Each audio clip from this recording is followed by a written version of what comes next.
Assalomu alaykum. Azizlar, kanalimizni kuzatib borayotganingizdan behad mamnunmiz. Siz izohlarda bildirayotgan fikrlar va mulohazalar uchun minnatdormiz. Ular muxlislar bilan muloqotimizning ajralmas qismi bo'lib, albatta ijodimiz uchun katta ahamiyatga egadir. Jurnalistikada bir qoida bor.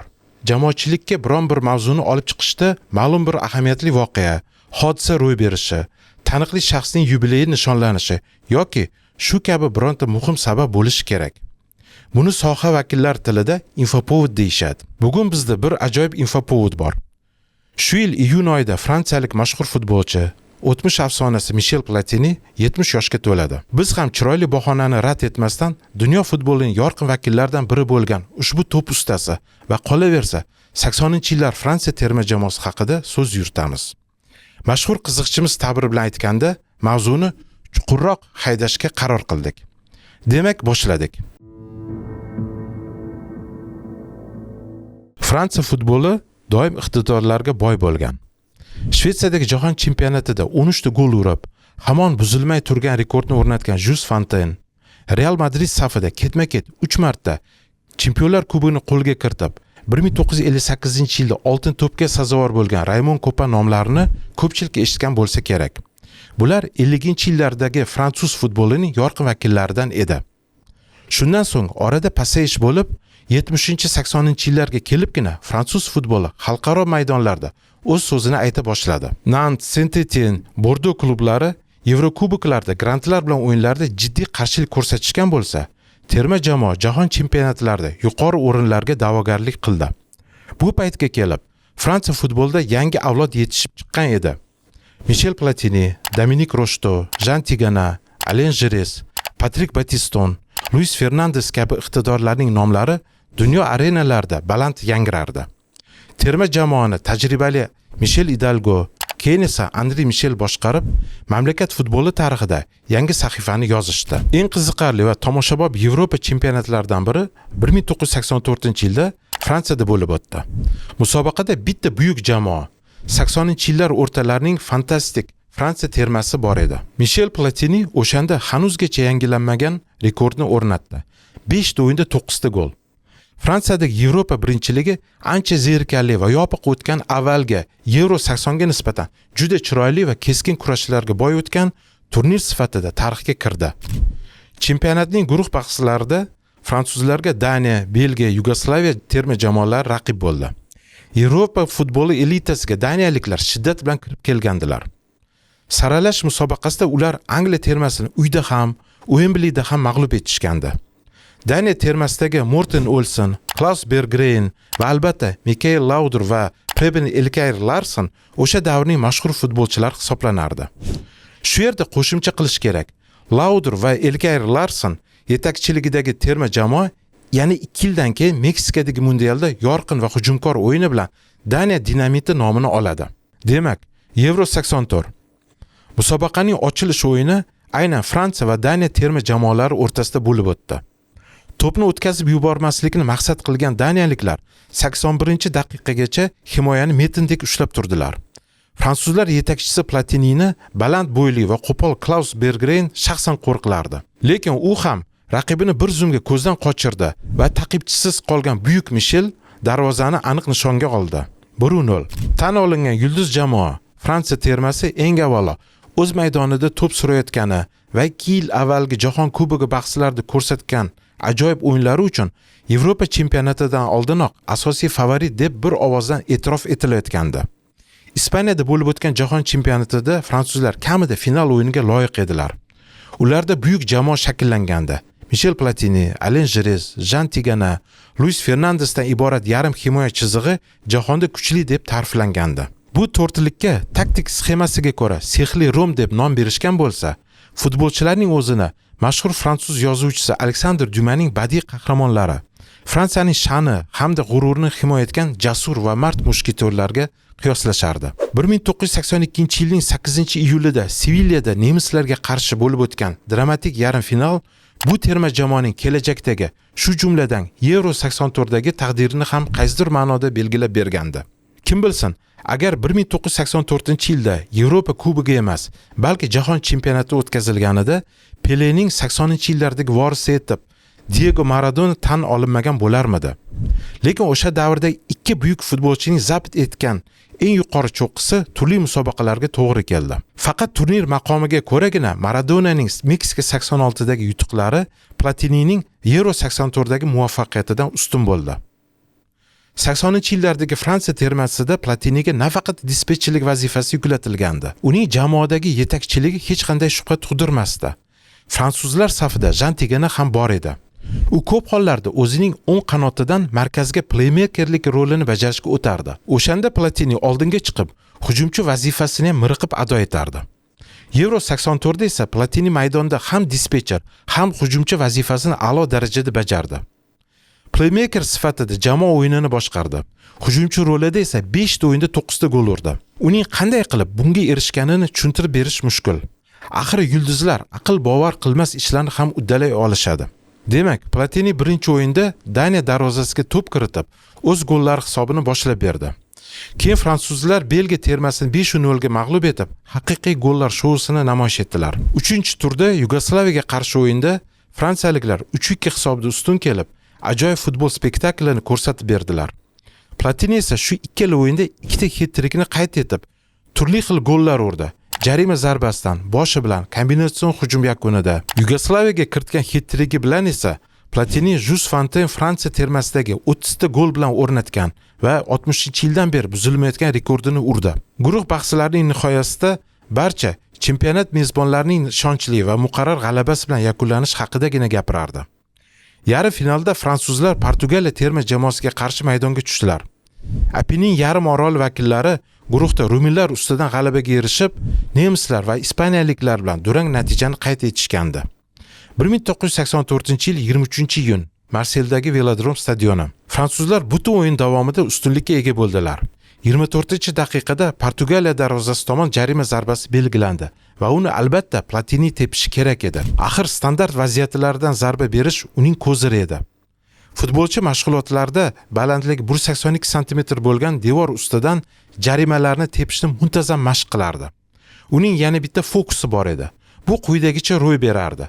Jarima zarbasi tepilayotgan paytda raqib futbolchilar yuqoriga sakrashardi. Platini esa to'pni yerlatib darvozaga tepardi. Jonli devor bir zumga havoda muallaq qolardi. Darvozabon bir burchakka tashlanardi. To'p esa boshqa burchakka borib tushardi. Fransuzlar yetakchisining bu hiylasidan boxabar portugallar uning navbatdagi nayrangiga sergak holda devorni o'rnatishdi. Bir nechta fransuzlar raqiblarni chalg'itib, to'pni kim tepishini o'ylayotgandek imitatsiya qilib turganlarda to'satdan ular orasidan kimdir yo'llagan to'p darvoza to'riga borib tushdi. Zarba sohibi esa Platini emasdi. Hech kim kutmaganda to'pni himoyachi Jean-François Domergue tepgandi. Fransuzlar hujum qilishda davom etdilar. Daqiqa sayin ular final tomon yaqinlashardilar. Ikkinchi bo'limda Portugaliya termas darvozasiga ko'plab zarbalar berildi. Darvozabon Manuel Bento esa mo'jiza ko'rsatardi. 74-daqiqada Fransiya kiperi Joel Batz portugaliyaliklarning qarshi hujumida oldinga chiqib ketib tavakkal qildi. Hujumchi Rui Manuel Jordan esa boshi bilan diagonal pasni golga aylantirdi. 1-1. Katta yoshli futbol muxlislari yaxshi eslatsa kerak. U paytlarda titrlarda futbolchining familiyasi Jordao deb yozilardi. Shu shaklda hammaning esida qolgan. Yana transkripsiya masalasi. Aslida u Jordan deb aytiladi. Bilib qo'ygan zarar qilmaydi. To'g'rimi? O'yinga qaytamiz. Hisob tenglashdi va qo'shimcha vaqt belgilandi. Uning boshidayoq Portugallar hujumchisi Fernando Chalana qanotdan uzatilgan to'pni darvozaga kuchli zarb bilan yo'llab, jamoasini hisobda oldinga olib chiqdi. Velodrom sukunatga cho'kdi. Shu pallada Fransiya termasining yana yarim finalda mag'lub bo'lishi, 2 yil avvalgi nemislardan uchralgan mag'lubiyatdan kam bo'lmagan qaqshatqich zarbaga duchor bo'lishi ehtimoli paydo bo'lgandi. Fransuzlar hisobni tenglashtirish uchun bor kuchlarini hujumga tashladilar. Odatda bunday holatlarda xaloskor vazifasini bajarish jamoa yetakchisi zimmasiga tushadi. Vaqt o'tib borardi. Platini esa jamoadoshlar bilan hech narsaning uddasidan chiqa olmasdi. Shu paytgacha har o'yinda gol urib kelayotgan maestroni raqiblar umuman yopib qo'yishdi. Fojia ro'y berishga 7 daqiqa qolganda maydon egalari o'tkir hujum tashkil etdilar. Chap qanotdan kombinatsiya uyushtirilib, to'p markaziga Platiniga uzatildi. U esa to'pni o'z sheriklaridan birontasi egallab oladi degan umid bilan to'xtatmasdan o'tkazib yubordi. Uning orqasida mutlaqo bo'sh qolgan fransuz futbolchisi to'p bilan darvozaga yaqinlashdi va bor kuchi bilan tepdi. to'p darvoza to'riga borib tushdi. Ma'lum bo'lishicha, bu o'yinchi uchrashuvda hisobni ochgan himoyachi Domerk edi. Shu kuni himoyachi Fransiyani mag'lubiyatdan saqlab qoldi. Hisob esa hali bor yo'g'i 2-2 edi. Hisob tenglashgandan keyin butun Fransiyani bir xavotir qamrab oldi.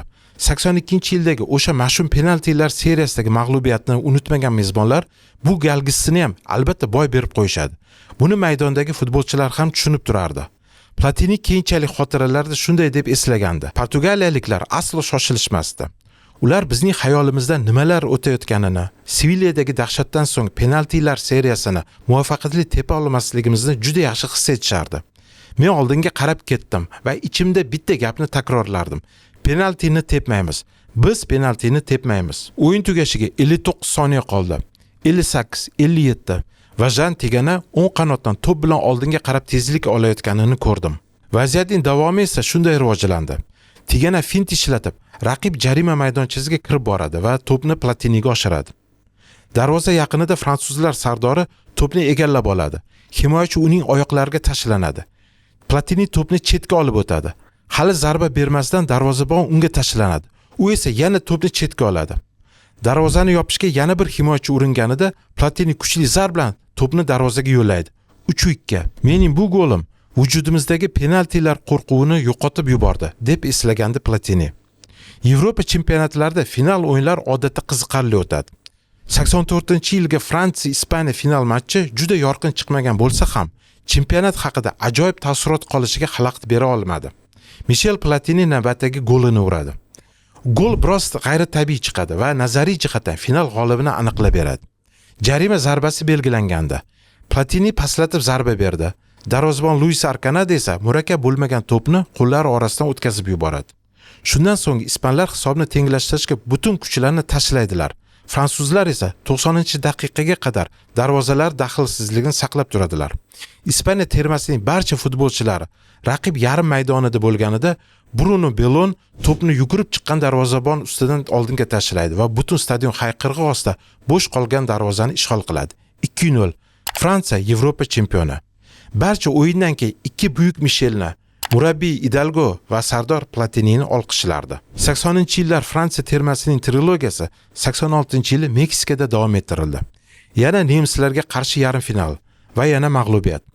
Platini va kompaniya jahon chempionatidan chiqib ketadi. Shu bilan Michel Platinining buyuk terma jamoasi o'z sharafli faoliyatini yakunlaydi. Keyingi ikkita jahon chempionatining final qismiga vatandoshlar chiqa olmaydilar.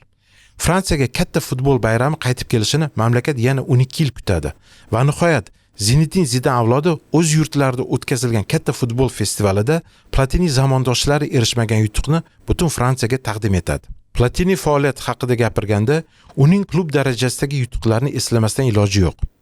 Futbolchi professional faoliyatini 72-yilda Fransiyaning Nancy jamoasida boshlagan bo'lsa, 79-yilda Saint-Etienne'ga o'tadi. 82-yilda esa Italiyaning Juventus jamoasi tarkibidan joy oladi. O'sha mavsumda Italiya futbol federatsiyasi klubda ikkitagacha legioner bo'lishiga ruxsat beradi. Juventusda bular fransuz Platini va polak Zbigniew Bonik edi. Qolgani esa italiyaliklar. Ular orasida jahon chempioni bo'lgan Rossi, Tardelli, Shere, Cabrini, Gentili bular katta nomlar edi. Qahramonimiz Juve'da yo'qolib qolmaydi. 3 ta mavsumda liga to'purari bo'ladi. 3 karra ketma-ket Yevropada tengsiz deb topiladi va oltin to'pni qo'lga kiritadi. Jamoasi bilan Yevropa Chempionlar Kubogi, Kubok egalar kubogida g'olib chiqadi. 2 marta Italiya chempioni bo'ladi. 1 marta mamlakat kubogida, 1 marta Yevropa Super Kubogida tengsiz bo'ladi. 84-85-yillarda dunyoning eng kuchli futbolchisi deb tan olinadi. Shuningdek, asr oxirida o'tkazilgan so'rovlarga ko'ra, Michel Platini Juventusning tarixidagi eng yaxshi xorijlik futbolchisi deb e'tirof etiladi. Futbolchi 2011-yilda Italiya futbolining shon-shuhrat zalidan joy oladi. 87-yilning bahorida Michel Platini Juventus safida Italiya chempionatidagi oxirgi o'yinini o'tkazadi. O'sha paytda qahramonimiz 32 yoshda edi. Erishadiganiga erishdi, qo'lga kiritmaganlarni esa orqaga tashladi. Obro' borida ketish kerak dedi. Dunyo futboli afsonasi, hamon ramziy terma jamoalarga kiritiladigan romantik futbol qahramonlaridan biri, bizning avlodimiz kumiri va sevimli futbolchisi. Shu kunlarda o'zining 70 yoshlik yubileyini nishonlaydigan Michel Platini haqidagi hikoyamiz nihoyasiga yetdi. Azizlar, kanalimizni kuzatib boring. Fikrlar va takliflaringizni izohlarda qoldiring. Hozircha esa sizlar bilan xayrlashaman. Omon bo'ling.